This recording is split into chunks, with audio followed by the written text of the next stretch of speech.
Hey everyone, welcome back to my YouTube channel. अगर आपको मेरी वीडियोस पसंद आए तो प्लीज़ एक लाइक कमेंट और सब्सक्राइब कर जरूर बताना आपको ये कैसा लगा। तो चलिए हम आज का पार्टी स्टार्ट करते हैं। तो पिछली बार में हमें देखा था विंग अपने माता पिता के साथ उनके घर चला गया था। कुछ रिचुअल था जिसके कारण उन्हें जाना पड़ा, विंग को ले जाना पड़ा। वहीं वांगजी अपने रट में था, इसीलिए उसे पता भी नहीं चला कि विंग को लेने उसके माता पिता आए हैं। और जब विंग उसे बताने आया तब वांगजी ने उसे डांट कर भगा दिया, क्योंकि वांगजी का ड्रैगन विंग के फॉक्स के लिए क्रेविंग कर रहा था। इसीलिए वो उसे चिल्लाकर वहां से भगा देता है। पर भी विंग उसे बता देता है कि वो जा रहा है। पर वांगजी उस टाइम इतने दर्द में था कि उसे विंग की आवाज़ सुनाई ही नहीं दी। वहीं विंग अपने माता पिता मतलब कि मैडम लैन, चिंगहेंजून, लैन किरैन, यहाँ तक कि सीचैन को भी बाय बोलता है। विंग को जाते हुए देखकर मैडम लैन बहुत ज़्यादा इमोशनल फील कर रही थी, क्योंकि विंग इतने दिनों तक मैडम लैन के साथ ही तो था। विंग और मैडम लैन का रिश्ता एक अलग ही बन चुका था, प्योर माता पिता जैसे ही बन चुका था। विंग को मैडम लैन अपने छोटे बेटे जैसे ही प्यार करती थी। आज वो जा रहा है तो मैडम लैन को बहुत ज़्यादा बुरा लग रहा था, और साथ में उसे अपने बेटे के लिए भी बुरा लग रहा है। अगर वांगजी को जब पता चलेगा कि विंग यहाँ से चला गया तब वांगजी का कैसा रिएक्शन होगा, क्योंकि वांगजी भी तो विंग के बिना एक पल भी नहीं रह सकता। उसे पता है कि जब वांगजी क्लाउड रिसेस मतलब मेन क्लैन में रहता है तब वांगजी बार बार अपनी मदर को लेटर भेजता है विंग के बारे में जानने के लिए। वो हर टाइम विंग को देखने के लिए मतलब उसको देखने के लिए ही बार बार आने का ट्राई करता था, पर हर बार लैन कुरैन के कारण वो वहाँ रह जाता था। पर जब वो आता था विंग को देखता था तब उसे बहुत ज़्यादा अच्छा लगता था। और आज विंग हमेशा के लिए जा रहा है, और जब विंग 15 साल का हो जाएगा तब वापस आएगा। फिर क्या, उसके बाद विंग अपनी फैमिली के साथ वो जहाँ रहते हैं वहाँ चले गए थे। असल में कुछ दिनों पहले कुछ अलग ही हुआ था। फॉक्स फॉक्स के राज्य में एक अलग से फूल होता है जिसके कारण उन्हें शक्ति मिलती है, और वो फूल जब कोई ग्रहण कर लेता है तो वो पावरफुल हो जाता है। पहली बार बॉसन सर ने उसे ग्रहण किया था और बॉसन सर के पास बहुत सारी पावर आ गई थी, इसीलिए उन्हें गुरु माँ या बॉसन सरन के नाम से जाना जाता है। बॉसन सरन इस कल्टीवेशन वर्ल्ड में बहुत ज़्यादा फेमस है अपने कल्टीवेटर मतलब कल्टीवेशन के हिसाब से, और फॉक्स में सबसे ज़्यादा पावरफुल भी है।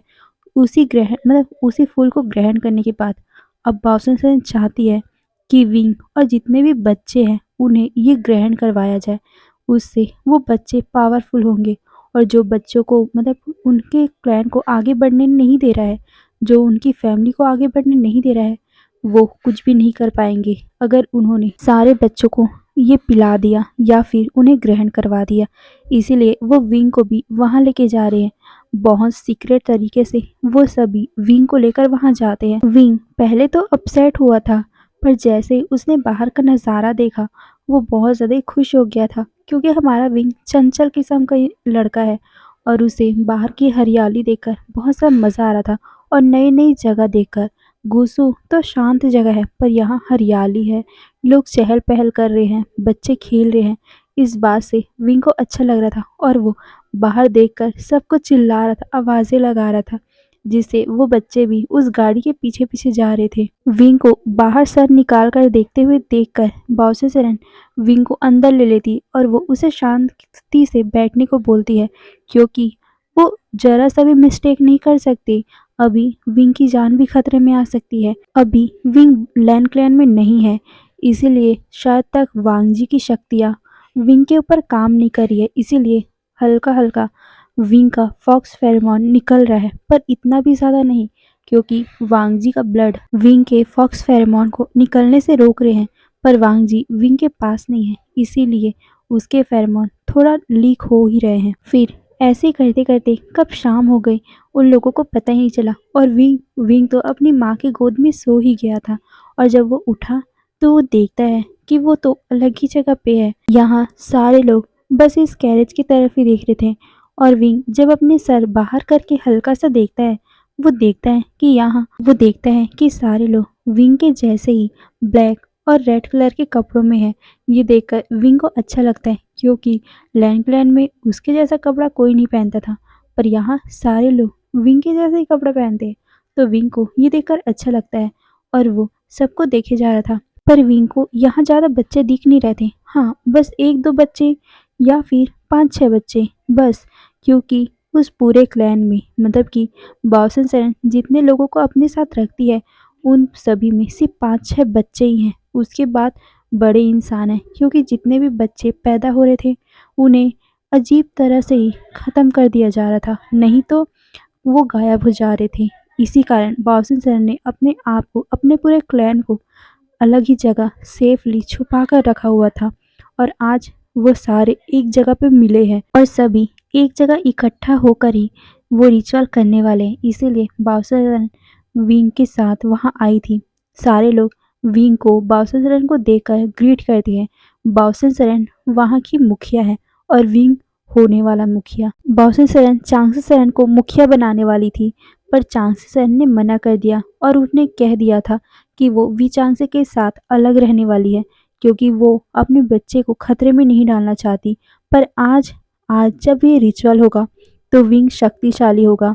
बाउसरन एक राज फैमिली से है और विंग भी राज फैमिली से है, इसीलिए विंग को भी अब मुखिया बनना होगा और विंग को जब पावर मिल जाएगी तो वो असली में मुखिया ही बनेगा। सबको पता नहीं है कि विंग अल्फा है या ओमेगा, पर वो जब पावरफुल बन जाएगा तो कोई फ़र्क भी नहीं पड़ेगा, क्योंकि अगर वो पावर ओमेगा को भी मिल जाएगी तब भी वो पावरफुल ही होगा। अगर वो अल्फा को मिलेगी तब तो कोई बात ही नहीं है, वो ऑलरेडी पावरफुल होगा। बाउसरन सबको लेकर एक जगह जाती है, वहाँ उनका एंसेस्टर था। बाउसरन चांगसरन वी चांगसे और विंग को लेकर एंसेस्टर के पास घुटनों पे बैठ गई थी।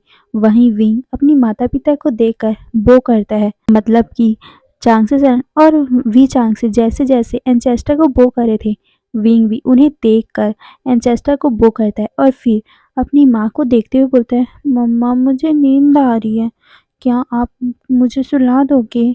ये सुनकर चांगसेसन उसे अपना सर नोट करती है और कहती पर पहले खाना खाना है। ये सुनकर विंग कहते हैं, नहीं मुझे भूख नहीं है, मुझे नींद आ रही है। ये बोलकर वो अपनी आँख को रब करने लगा, जिसे देखकर चांगसेसन कहती है, ठीक है पर थोड़ा सा खाना खाएंगे। ये बोल वो सबके साथ बाउसनसन के साथ जाती है, जहाँ सारे लोग खाना खा रहे हैं। अभी रात का टाइम है, इसीलिए सारे बैठ के खाना खा रहे थे। चांगसेसन और बाउसनसन को देखकर वो उन्हें ग्रीट करते और फिर उनके लिए भी खाना लगा देते। विंग को उसकी माँ अपने हाथों से खिलाती है। बहुत दिनों बाद अपने बेटे को अपने हाथ से खिलाने के कारण चांगसेसन थोड़ा इमोशनल फील कर रही थी और वो उसे कहती है, तुम वहाँ खुश थे ना विंग? विंग कहता है, पर मुझे गगा की बाबा और माँ, अंकल, गगा सबकी याद आ रही है। ये बोलकर वो चांगसेसन को देखती है। चांगसेसन उसके बालों को सहलाते हुए बोलती, कोई बात नहीं, कुछ दिनों बाद वो सभी तुमसे मिलने आएंगी। ये सुनकर विंग अपना सर हिलाता है और फिर खाना खाने के बाद वो अपनी माँ की गोद में सो गया था। फिर चांगसेसन उसे उठाकर जहाँ चांगसेसन का क्वार्टर है वहाँ चले गई थी। फिर चांगसेसन अपनी माँ के पास आती और कहती है, माँ हम रिचुअल कब करेंगे? ये सुनकर बाउसनसन कहती है, कल स्टार्ट कर देंगे। ये सुनकर चांगसेसन अपना सर नोट करती है और फिर वो सोने चले गई थी। अगली सुबह विंग सोया हुआ था, पर बाहर बाहर सारे लोग चहल पहल कर रहे थे। बाहर कुछ जश्न की तैयारी हो रही थी, या बोलूँ तो उस नियम की तैयारी हो रही थी।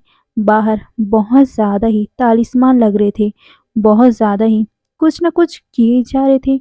विंग अपनी आंखें खोलता है इतनी सारे शोर से, क्योंकि लैंड क्लैन में इतना ज़्यादा शोर नहीं होता था, क्यों विंग को आदत सी पड़ गई थी। पर यहाँ जैसे ही शोर सुनाई दिया, विंग की आंखें खुल गई थी और वो अपनी आंखों को रब करते हुए बाहर निकलता है। विंग नींद में है, इसीलिए उसे समझ नहीं आया कि वो कहाँ है, इसीलिए वो अपने आंखें इधर उधर करता है। पर जैसे ही उसने अपनी माँ को देखा था, वो सामने की तरफ जाने लगा, पर वो देखता है कि वहाँ सारे लोग कुछ बना रहे हैं कागजों से। ये देखकर विंग अपनी माँ से पूछता है, मम्मा ये आप क्या कर रहे हो?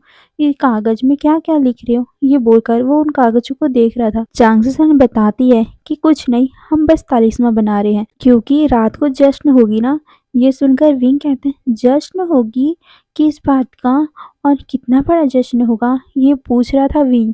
चांगसेरन कहती है बहुत बड़ा जश्न होगा और ये जश्न तुम्हारे लिए हो रहा है। ये सुनकर विंग कहते हैं मेरे लिए, मतलब कि मुझे नया नया कपड़ा मिलेगा और खाने को भी। ये सुनकर चांगसेरन कहती चलो अब तुम अपना हाथ मुंह धो लो, जाओ अपने पापा के पास जाओ, देखो वो रहे, तुम्हें वो अपना हाथ धुला देंगी। ये सुनकर विंग कहता है ये बोल वो अपने बाबा के पास चला गया था। वहीं सारे लोग अपने अपने काम में लग गए थे। चांगसेरन, बाओसेरन और सारे लोग जितने भी बाओसेरन के साथ रहते थे वो रात के जश्न के लिए, रात के रिचुअल के लिए तैयारी करे थे। वहाँ चारों तरफ तालिस्मान लग चुके थे। सारे लोग कुछ न कुछ लाए जा रहे थे। विंग अपना हाथ मुंह धो के फ्रेश होकर आता है और फिर ब्रेकफास्ट करता है, पर उसे अच्छा नहीं लग रहा था अपने गगा के बिना। वो बार बार पूछ रहा था कि वो कब आएंगे, क्या उनका तबीयत ठीक नहीं हुआ है। उन्होंने मुझसे बोला था ना कि जांगफू तबीयत ठीक होगा तो वो मुझसे मिलने आएंगे, क्या उनका तबीयत ठीक नहीं हुआ है। ये सुनकर चांगसेरन कहती है विंग तुम अभी ही तो आए हो, कल ही तो आए हो, कुछ टाइम रुक जाओ, वो आ जाएंगे। ये सुनकर विंग अपना सर हिलाता है और फिर ऐसे ही वो दिन भी बीत गया। रात को विंग को चांगसेरन तैयार करती है।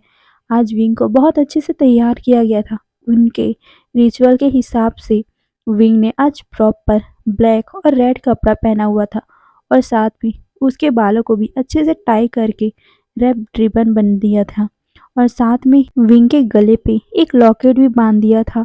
शायद उनका रस्म होगा, वो तावीज था किसी बात का। साथ ही चांगसेरन ने उसके कपड़े में एक और ही तालिस्मा डाल दिया था। ये देखकर विंग कहते हैं मम्मा ये तालिस्मा क्या है, आप मुझे बता क्यों नहीं रहे हो। ये सुनकर चांगसेरन कहती है इससे कोई भी बुरी शक्ति तुम्हारे पास नहीं आएगा। ये सुनकर विंग उस तालिस्मा को देखते हुए बोलता है ओ ठीक है। ये बोलकर वो अच्छे से अपने कपड़े में रख लेता है और फिर अपने माँ का हाथ पकड़ के वो अपने छोटे छोटे कदमों से बाहर निकलता है। बाहर बहुत अच्छे से सजा हुआ था जिसे देखकर विंग तो बस देखता ही रह गया और फिर वो अपनी ग्रैंड माँ अपने फादर के पास जाता है। उसके बाद सारे बच्चों को लेकर एक एक जगह पे सेटल होने लग गए थे, मतलब सारे बच्चों को एक ही जगह पे लाकर खड़ा कर दिया गया था और विंग को चांगसेरन भी लाकर वहीं पर खड़ा कर दी थी। विंग अलग दिख रहा था क्योंकि विंग राज फैमिली का है तो उसे सबसे अलग दिखना ही होगा। विंग उन सभी बच्चों का मुखिया बनने वाला है, इसीलिए बाओसेरन ने उसे सब बच्चों के सेंटर में खड़ा किया था और वो विंग के हाथों में कुछ रस्म करने लगी। विंग उन सभी को देख रहा था, उसे कुछ समझ नहीं आ रहा था पर वो बस चुपचाप ये सब देख रहा था। तभी बाओसेरन विंग के सर पे जहाँ बिंदी लगाई जाती है वहाँ अपने ब्लड से कुछ करने लग गई थी। विंग को कुछ अजीब सा ही फील हो रहा था, उसके सर में दर्द हो रहा था। वो अपने हाथ को बाओसेरन से छुड़ाने की कोशिश करता है पर बाओसेरन ने उसका हाथ पकड़ा हुआ था। उसे पता है इस प्रोसेस से थोड़ा सा दर्द होता है पर विंग विंग को बहुत ज़्यादा दर्द हो रहा था। वो अपने आप को हटा रहा था पर बाओसेरन ने उसे समझा दिया था कि उसे रोना नहीं है, ना ही वहाँ से हटना है, इसीलिए विंग चुपचाप खड़ा हुआ था और फिर धीरे धीरे करके विंग अचानक से शांत हो गया और फिर बाओसेरन उसे चुपचाप बैठने का इशारा करती है। विंग भी उस पर बैठ गया था और साथ ही सारे बच्चे भी जैसे विंग बैठा सारे बच्चे भी विंग के साथ साथ बैठने लग गए थे। बाओसेरन और बाकी लोगों ने उन बच्चों के पूरे चारों तरफ एक अजीब सा ही घेरा बना दिया था। उस घेरे में उन्होंने बहुत सारे तालिस्मान रख दिए थे। फिर सारे लोग एक जगह पे आते हैं और फिर उनका रस्म चालू होता है। ये रस्म पूरे 3 दिनों तक लगातार चलने वाली है। उस तीसरे दिन के बाद फुल नाइट का दिन होगा और उसी फुल नाइट के दिन वो फ्लावर फिर से चमकने वाला है और उसी फ्लावर को विंग को और उन बच्चों को दिया जाएगा जिससे उन बच्चों की शक्ति उनके कंट्रोल में रहेगी और कोई भी उन्हें हार्म नहीं कर पाएगा, कोई भी उन्हें छू नहीं पाएगा। पर अगर उनकी शादी हो जाएगी तो उनके अल्फा छू सकते हैं। सारे लोग बस यही दुआ कर रहे थे कि ये बच्चे सेफ रहें, सारे बच्चे अब सेफ रहें, किसी को कुछ ना हो, सारे यही प्रे कर रहे थे। फिर कब सुबह हो गई उन्हें पता भी नहीं चला। और विंग विंग ने बस अपनी आंखें बंद की हुई थी। जैसे जैसे रस्में पूरी हो रही थी, विंग के माथे पे, उसके हाथ में, उसके नेक में, उसके पैरों पे अलग से ही मार्क बनने लग गया था। वो पत्ती के शेप का मार्क था, पर वो मार्क रेड कलर का था। सारे लोग विंग को देख पा रहे थे। विंग के सर में जो मार्क बन रहा है वो उसके फॉक्स का फॉक्स स्पिरिट का पावर है। वो फॉक्स रेड है, विंग का फॉक्स रेड है। सारे लोगों को समझ आ रहा था। ये देखकर सारे लोग अमेज भी हो रहे थे, क्योंकि रेड फॉक्स बहुत ज़्यादा ही रेयर होते हैं और इनके पूरे क्लैन में रेड फॉक्स बहुत साल पहले आया था और अभी अभी विंग आया है। ये देखकर सारे लोग खुश थे, पर भी वो रिचुअल को आधे बीच में छोड़ नहीं सकते थे, इसीलिए वो रिचुअल कर रहे थे। वहीं दूसरी तरफ वांग जी अपने रूम में तड़प रहा था। उसे भी कुछ अलग से ही फील हो रहा था। उसके भी सर में दर्द हो रहा था। उसका ड्रैगन विंग के पास जाना चाहता था। विंग के पास जाकर उसे अपना बनाना चाहता था, पर वांग जी उसे ऐसा करने से रोक रहा था। वांग जी नहीं जानता था कि उसका ड्रैगन इतना क्यों उसके आपे से बाहर हो रहा है, पर उसे पता है अगर उसका ड्रैगन वांग जी पे काबू करेगा वो विंग को हर्ट करेगा। इसीलिए उसने अभी तक अपने आप को काबू रखा हुआ है, पर उसके ड्रैगन ने वांग जी को भी कई बार हर्ट किया है। और वांग जी को अभी लग रहा है कि शायद उसके ड्रैगन के कारण ही उसके सर में दर्द हो रहा है, पर उसे नहीं पता विंग और वांग जी की बॉडी, उसकी आत्मा एक है, उसका ब्लड एक हो गया है। इसीलिए विंग को जैसा फील हो रहा है वांग जी को भी वैसा ही फील हो रहा है। दूसरी तरफ विंग जैसा जैसा उस रिचुअल को कर रहा है, वांग जी को भी वही सब फील हो रहा है। वांग जी के माथे पर भी एक ड्रैगन का मार्क चमकने लग गया है। उसका ड्रैगन उसके आपे से पार हो रहा है। वहीं विंग विंग का फॉक्स भी असली फॉर्म में आ रहा है। सारे लोग देख पा रहे हैं कि विंग अपने फॉक्स फॉर्म में आ गए। जितने बच्चे थे वो अपने फॉक्स फॉर्म में आ गए। छोटे छोटे बहुत क्यूट क्यूट से फॉक्स बन चुके हैं। वहीं विंग विंग का फॉक्स नाइन टेल है। ये देखकर सारे लोग खुश हो गए थे, क्योंकि उनके मुखिया बाउसन सरन पहले एक नाइन टेल फॉक्स थी। उसके बाद कोई भी नहीं हुआ। उसकी बेटी चांगसे सरन भी नाइन टेल फॉक्स नहीं है, पर विंग नाइन टेल फॉक्स है। ये तो बहुत ज़्यादा ही खुशी की बात है। यही सब बोल रहे थे और वो उस रिचुअल को देख रहे थे। फिर धीरे धीरे करके वो रिचुअल आगे बढ़ने लगा और कब दूसरा दिन हो गया उन्हें पता भी नहीं चला। ऐसे ही कब तीसरा दिन हो गया ये भी पता नहीं चला, पर वांग जी को पता चल रहा था। उसकी बॉडी कुछ अलग से रिएक्ट कर रही थी। उसे अपनी बॉडी में कुछ ऊर्जा फील हो रही थी, पर उसे पता नहीं चल रहा था कि ये क्या ऊर्जा है। फिर ऐसे ही करते करते कब 5 दिन बीत गए किसी को भी नहीं पता चला। पर अचानक से एक दिन वांग जी अपनी नींद से उठा। उसका रट पूरी तरह खत्म हो चुका था।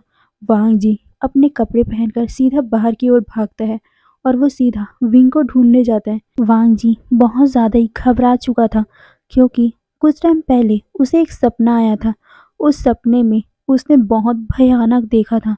सारे लोग वहाँ नीचे गिरे पड़े हैं। वहीं सारे लोग विंग को वहाँ से भागने बोल रहे हैं, पर विंग एक पर्सन के पास बैठकर रोए जा रहा है। वो पर्सन एक लेडी थी। उस लेडी का फेस वांग जी को तो नहीं दिख रहा था, पर हाँ इतना समझ में आ रहा था कि विंग बहुत ज़्यादा दुखी है।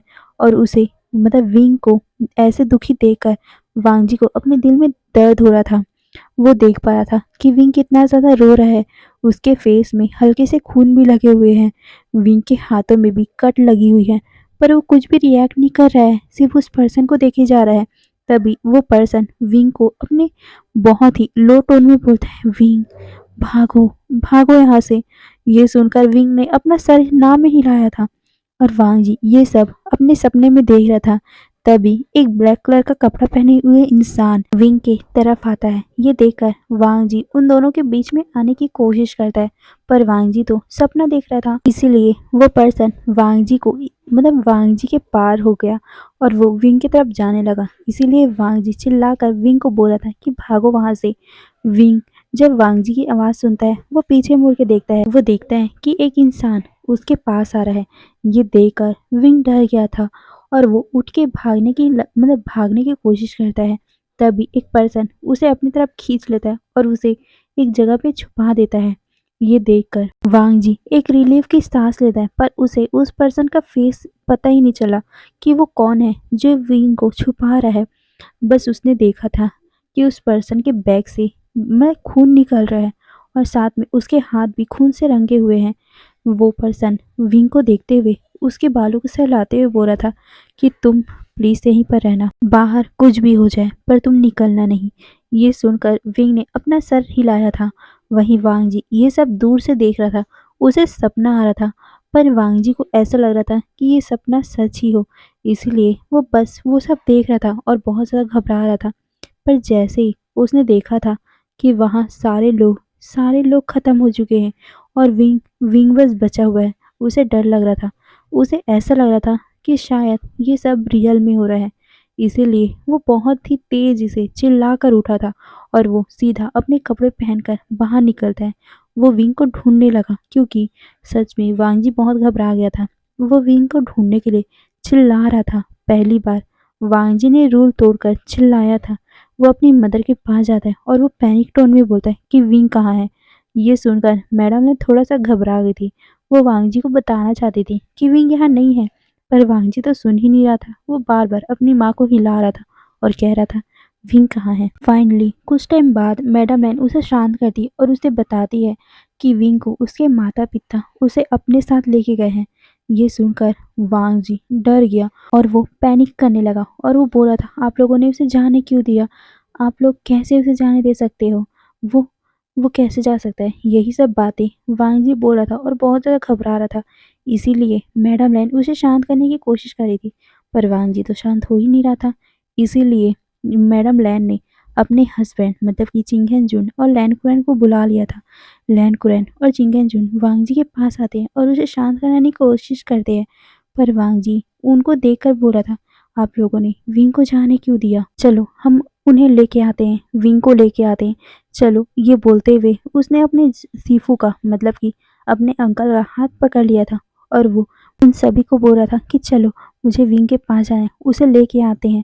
ये बोलकर वो पैनिक भी कर रहा था। ये देखकर उन लोगों को कुछ भी समझ नहीं आ रहा था कि वांग इतना पैनिक क्यों कर रहा है। पर लैन कुरैन उन्हें उसे समझाते हैं कि वांग विंग ठीक है, वो अपनी फैमिली के साथ है, तुम पैनिक मत करो, कुछ दिनों बाद हम जाएंगे ना। ये सुनकर वांग कहते नहीं, मुझे अभी जाना है, मतलब अभी जाना है, चलो। ये सुनकर लैन कुरैन उसे समझा पाते कि मैडम लैन उन लोगों को रोकते हुए बोलती है वांग ठीक है तो आप लोग उसे लेके चलो, वैसे मुझे भी जाना था। ये सुनकर चिंगेन जुन और लैन कुरैन अपना सर हिलाते और कहते ठीक है हम जाते हैं, पर हमें तैयारी भी तो करनी पड़ेगी।